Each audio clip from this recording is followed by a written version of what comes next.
오늘을 살아가는 우리 시대도 하나님의 역사 안에 있습니다. 그 역사 안에서 남유다의 왕들과 같이 우리는 길을 선택합니다. 오늘 본문을 통해서 하나님은 오늘도 우리에게 질문하고 계십니다. 역대하 27장입니다. 제27장. 요담이 왕위에 오를 때 나이가 25세라. 예루살렘에서 16년 동안 다스리니라. 그의 어머니의 이름은 여루사요 사독의 딸이더라. 요담이 그의 아버지 우시아의 모든 행위대로 여호와 보시기에 정직하게 행하였으나 여호와의 성전에는 들어가지 아니하였고 백성은 여전히 부패하였더라. 그가 여호와의 전 윗문을 건축하고 또 오벨 성벽을 많이 증축하고 유다 산중의 성읍들을 건축하며 숲을 가운데에 견고한 진영들과 망대를 건축하고 암몬 자손의 왕과 더불어 싸워 그들을 이겼더니 그 해에 암몬 자손이 은 100달란트와 밀 10,000고르와 보리 10,000고르를 바쳤고 제2년과 제3년에도 암몬 자손이 그와 같이 바쳤더라. 요담이 그의 하나님 여호와 앞에서 바른 길을 걸었으므로 점점 강하여졌더라. 요담의 남은 사적과 그의 모든 전쟁과 행위는 이스라엘과 유다 열왕기에 기록되니라. 요담이 왕위에 오를 때 나이가 25세요 예루살렘에서 다스린 지 16년이라. 그가 그의 조상들과 함께 누움에 다윗 성에 장사되고 그의 아들 아하스가 대신하여 왕이 되니라.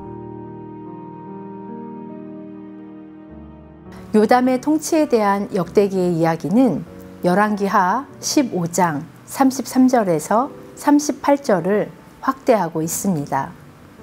역대기 저자는 요담이 막강한 군사력을 지니고 전쟁에서 승리할 수 있던 것은 그가 여호와 앞에서 바른 길을 걸었기 때문이라고 밝히고 있습니다.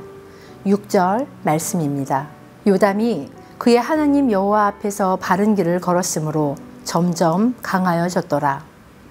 요담은 아버지 우시아의 모든 행위대로 행하였으나 그의 아버지와 대조적으로 여호와의 성전에는 들어가지 않았습니다. 2절은 이렇게 기록하고 있습니다.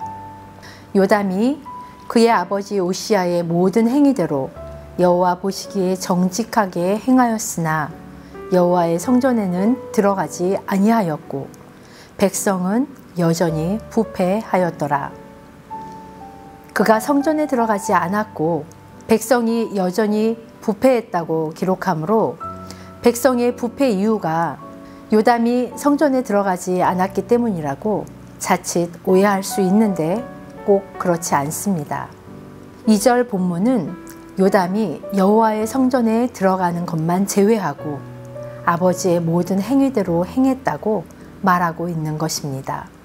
오히려 아버지 우시아의 모습을 경험한 요담의 과도한 방어였을 수 있지만 분명한 것은 아버지의 범죄와 정확하게 반대되는 모습을 보이고 있습니다. 요담이 경험했던 부정적 아버지의 모습은 이러했습니다. 역대하 26장 16절입니다. 그가 강성하여짐에 그의 마음이 교만하여 악을 행하여 그의 하나님 여호와께 범죄하되 곧 여호와의 성전에 들어가서 향단에 분향하려 한지라. 여호와의 성전 향단에 분향하는 것은 당시 제사장들과 레위인들에게 주어진 일이었는데 우시아는 교만하여 이 일을 행하려 했습니다. 그렇다면 백성이 부패한 이유는 무엇일까요? 열왕기하 15장 35절에서 찾을 수 있는데요. 오직 산당을 제거하지 아니하였으므로 백성이 여전히 그 산당에서 제사를 드리며 분향하였더라. 백성의 부패함은 산당에서의 예배를 가리킵니다. 산당들에서 우상들을 숭배하던 관습이 남아 있었기 때문이죠. 오늘날도 마찬가지입니다. 하나님의 자녀로 교회에서 예배를 드리지만 여전히 점집을 찾아가는 오래된 습관이 왜 잘못된 것인지 자각하지 못하는 경우도 있습니다. 그리고 성경을 읽으면서 이스라엘 백성이 우상을 섬길 때 하나님의 진노가 임하는 이유를 우리 스스로에게는 적용시키지 못하곤 합니다. 이유가 무엇일까요? 살아가는 태도와 생각에 변화 없이 정말로 예수님을 믿는다는 것이 가능할까요? 이제 우리는 하나님 앞에서 대답해야 될 때입니다. 아버지와 비슷한 요담은 건축과 정복을 시행했는데 3절과 4절에 그가 건축하고 증축하고 라고 4번 언급합니다. 3절, 4절입니다.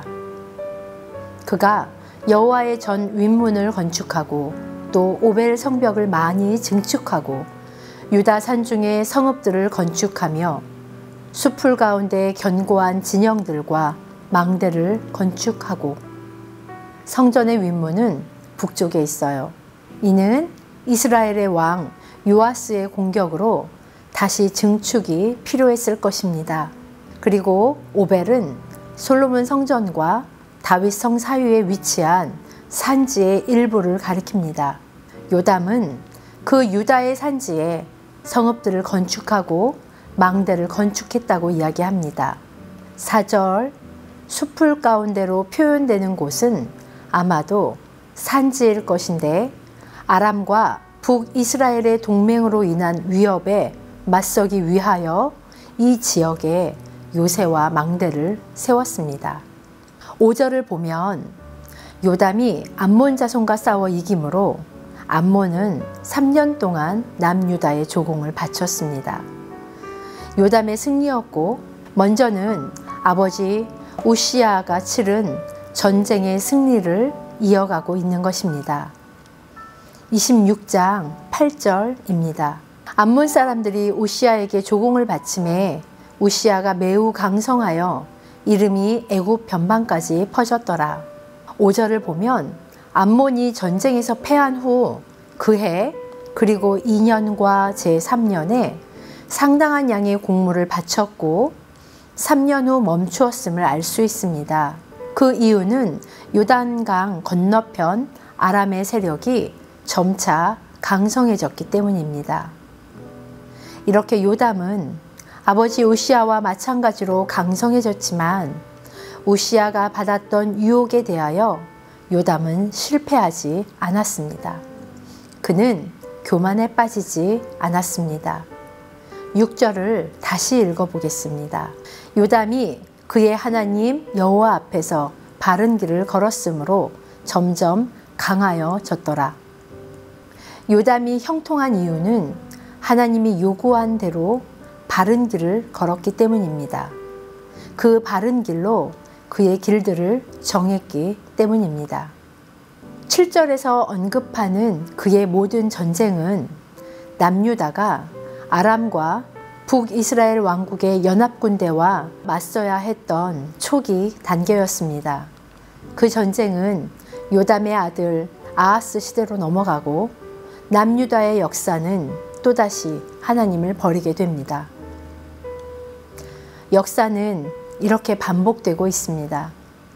우리는 여호와 하나님의 언약 백성입니다. 즉 하나님과의 관계를 다시 회복하고 유지하고 발전시켜 나갈 수 있는 존재들입니다. 성도라는 표현은 질적인 거룩함을 지닌 무리라기보다 하나님의 자녀가 되기 위하여 불러내어진 무리, 구별되어진 무리라는 의미입니다.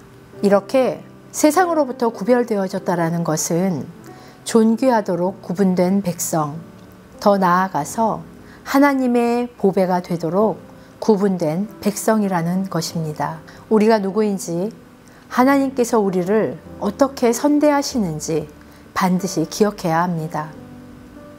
그리고 내가 주인이 되어 원하는 삶의 역사를 쓰는 것이 아니라 우리의 삶이 하나님의 역사가 되는 그 자리로 당신은 초대받은 존재입니다.